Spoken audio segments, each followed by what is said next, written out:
Hello बच्चों, तो जैसा कि मैंने आपको बताया था कि मैं भिन्नात्मक संख्या के इम्पॉर्टेंट क्वेश्चन करा रही हूँ। तो इससे पहले मैंने 6 क्वेश्चन करा दिया है और आज 4 क्वेश्चन करवाऊँगी। बच्चों, ये बहुत ही इम्पॉर्टेंट क्वेश्चन है आपके नवोदय एग्ज़ाम के लिए। अब काफ़ी टाइम नहीं बचा है, आपको बस अब मेहनत करके पढ़ना है। तो अगर आप वो देखना चाहते हैं तो आप वीडियो सर्च कर सकते हैं। जैसे कि इससे पहले आरोही क्रम वाले मैंने बताया, तो आप सर्च कर सकते हैं ascending and descending order by रूमेयर्स, है ना। तो मैंने इससे पहले जो बताया था 2 क्वेश्चन, ये आरोही और अरोही क्रम का, उसमें था क्या कि एक 2 केस था, है ना। तो एक केस ऐसा था जिसमें ऊपर वाले सारे अंश जो थे वो सेम थे, और दूसरा केस ऐसा था जिसमें जो हर थे वह सेम था। तो उसका ट्रिक था जो मैंने बताया था, अगर अंश सब सेम हो या फिर अगर हर सेम हो तो क्या कैसे बनाते हैं। लेकिन जब दोनों ही अलग अलग हो, अंश भी अलग हो और हर भी अलग हो, तो कैसे करेंगे। तो इसका भी एक ट्रिक है मेरे पास कि आप क्या करिए, सब में 100 गुना कर दीजिए।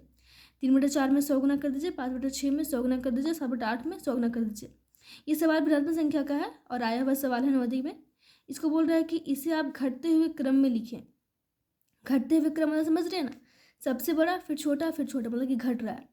तो इसके लिए हमें पता लगाना होगा पहले कि सबसे बड़ा कौन है। तो क्या करना होगा आपको, 100 से गुना करिए पहले और सबको काटिए। इसको जब हम लोग काटेंगे तो यहाँ 25 आ जाएगा, यहाँ पे काटेंगे तो 83.33 आएगा, यहाँ पे काटेंगे तो 87.5 आएगा गुना करने के बाद।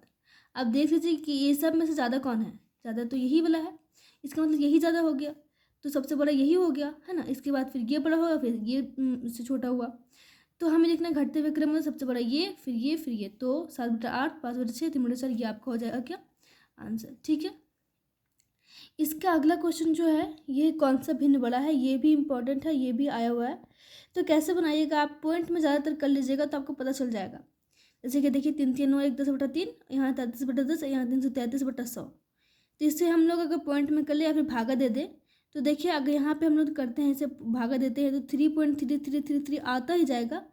ये कभी रुकने वाला नहीं, आता ही जाएगा। तो इससे हम लोग ना, इसे हम लोग 3.4 बोल सकते हैं, है ना। इसलिए हम इसे 3.4 बोल सकते हैं। और इससे जब हम लोग पॉइंट बदलेंगे तो 1 जीरो के बदले 1 अंक, और यहाँ पे पॉइंट बैठा जाएगा तो 3.3, यहाँ 2 जीरो के बदले 2 अंक, यहाँ 3.33। तो ये तो 3.33 इससे तो बड़ा है ये, लेकिन इससे ही बड़ा ये है 3.4, है ना। तो सबसे बड़ा कौन है, तो ये सबसे छोटा हो गया और ये सबसे बड़ा हो गया। तो 3.1/3 ये सबसे बड़ा है, ठीक है। और नॉर्मल जो क्वेश्चन है ये भी इम्पॉर्टेंट है। इस तरह के सवाल हमेशा आ रहे हैं और हमेशा रिपीट कर रहे हैं। ये इक्वेशन सॉल्व करने वाला हो गया, या फिर ये एक सिंपल है, मतलब भागा गुना करने वाला, बस वही है। जैसे कि एक डिब्बे में 500 अंडे हैं, ठीक है। 3/25 अंडे टूट गए, इस अंडे का 3/25 भाग टूट गया। शेष अंडे का 4/5 भाग बेच दिया। टूटने के बाद जो बच गया था उसका 4/5 भाग बेच दिया। उसके बाद बेचने के बाद जो है शेष बचे अंडों की संख्या, बेचने के बाद भी कितने अंडे बचे वो आपको बताना है, ठीक है। देखिए यहाँ पे कैसे सॉल्व किया गया। पहले देखिए यहाँ पे लिखा हुआ कुल अंडे 500, ठीक है, ये तो हमें पता है कुल अंडे 500। तो 500 का 3/25 भाग जो है वो टूट गया। तो इसे हम लोग काटेंगे क्योंकि का मतलब गुना होता है। 500 का 3/25 भाग टूट गया। जैसा जैसा जैसा आपको सवाल में बोल रहा है आप वैसा वैसा करते जाइए। 500 का 3/25 भाग टूट गया, ठीक है, का मतलब गुना टूट गया। अब इसको काटेंगे तो यहाँ पे 60 अंडे, भाग में हमें दिया था कि 3/25 भाग टूट गया, लेकिन जब हमने संख्या में निकाला तो इसका आगे कि 60 अंडे टूट चुके हैं। तो शेष अंडे कितने बचे, 500 माइनस 60, तो 440 बच गया।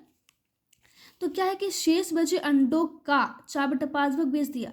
शेष बचे अंडों का 4/5 भाग बेच दिया, तो का मतलब गुना। फिर से यहाँ पे काटेंगे और काटने में 352 आएगा, मतलब कि 352 अंडे बेच दिए, है ना। शेष का 4/5 भाग बेच दिया, मतलब कि 352 अंडे जो क्या किए, बेच दिए। तो अब कितने बचे, तो कैसे निकालेंगे। हमारे पास 440 अंडे थे और 352 हमने बेच दिया, तो 88 अंडे हमारे पास शेष बचे। ऐसे क्वेश्चन आने वाले हैं, आपको बस पढ़ पढ़ के लिखते जाना है और बनाते जाना है, एकदम आसान है। और देखिए लास्ट क्वेश्चन जो है सरल करें। इस तरह के भी क्वेश्चन जो है इम्पॉर्टेंट है। देखिए बच्चों, मैंने जो 10 क्वेश्चन बताया इसी के अंदर से आपका आने वाला है, इससे बाहर नहीं जाएगा, आई प्रॉमिस। इसलिए आप इसको है सो अच्छे से रिवाइज कर लीजिए, और कोई प्रॉब्लम हो तो मुझसे पूछ लीजिए। 10वां क्वेश्चन मैं नहीं बता रही हूँ क्योंकि ईजी है, मैंने फर्स्ट वाली वीडियो में बताया था कैसे बनाते हैं।